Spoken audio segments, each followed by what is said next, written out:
On this episode of China Uncensored, he who controls the world's gold controls the world.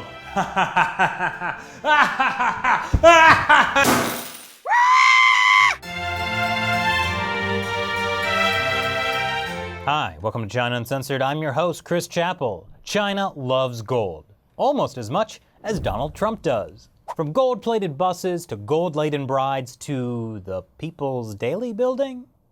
Anyway, Chinese people are obsessed with gold, especially Chinese officials. In fact, China is now the world's largest consumer of gold jewelry, bars, and coins. And it's not just individual Chinese who are buying up gold. The Chinese government is getting in on it too. It comes as gold prices are at their lowest in 5 years. The question is, why would the Chinese government want gold? The answer is because gold is pretty. Useful when you want to establish the prominence of your nation's currency. For years, the Chinese Communist Party has been trying to gain recognition for the yuan, officially called the renminbi, as a global reserve currency. The problem is, no one seems to take it seriously. The IMF has long considered the US dollar, the euro, the pound, and the Japanese yen to be the world's 4 important currencies. Sorry, China. One explanation for why China has been buying up gold was that they were trying to demonstrate that the yuan could be considered as important by the IMF as those other global currencies. Part of the reasons that's never happened is that for decades, the yuan has been pegged or partially pegged to the US dollar. And most of China's foreign currency reserves are held in US dollars. So this means that China's currency, and to some extent its entire economy, are highly dependent on the United States, which, is one of the hostile foreign forces seeking to undermine China. But if China were to have lots of gold, it would have more power, because whoever has the most gold can influence the global price of gold, and that can influence the value of your currency and other countries' currencies. Wait, can China do that? How much gold does China actually have? Well, for years, that had been a total mystery. And lots of people had been speculating that China is hoarding huge amounts of gold, buying it up at levels that would compete with the United States. Then, a few weeks ago, the People's Bank of China finally announced that China has just shy of 1,700 metric tons, which is way less than everyone expected. It's only 1/5 of what the United States has.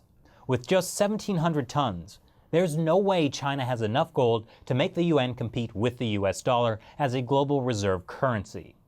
If China wants to have 70% of its foreign exchange reserves in gold, the way many Western countries do, it would need to buy tons of gold, nearly 80,000 tons, which is next to impossible, given that the world's biggest gold reserve holder, the United States, holds only 8,000 tons. But amassing even a few thousand tons more in gold reserves helps with something else, stabilizing China's economy, which is important because, it's had a few problems lately. Anyway, going by the data from the People's Bank of China, it turns out China doesn't have nearly as much gold as people expected. And it's not enough to have much of an economic impact either. But that doesn't mean China isn't trying to change that. That's where China's Silk Road Initiative comes in. No, it's not an online black market for selling drugs. It's Beijing's ambitious plan to create a new economic bloc across Asia. Part of it involves a $16 billion gold fund. According to state-run Xinhua, the purpose will be to facilitate gold purchases for the central banks of member states to increase their holdings of the precious metal, i.e., help Asian countries stockpile gold. And guess who will be at the helm of this international fund?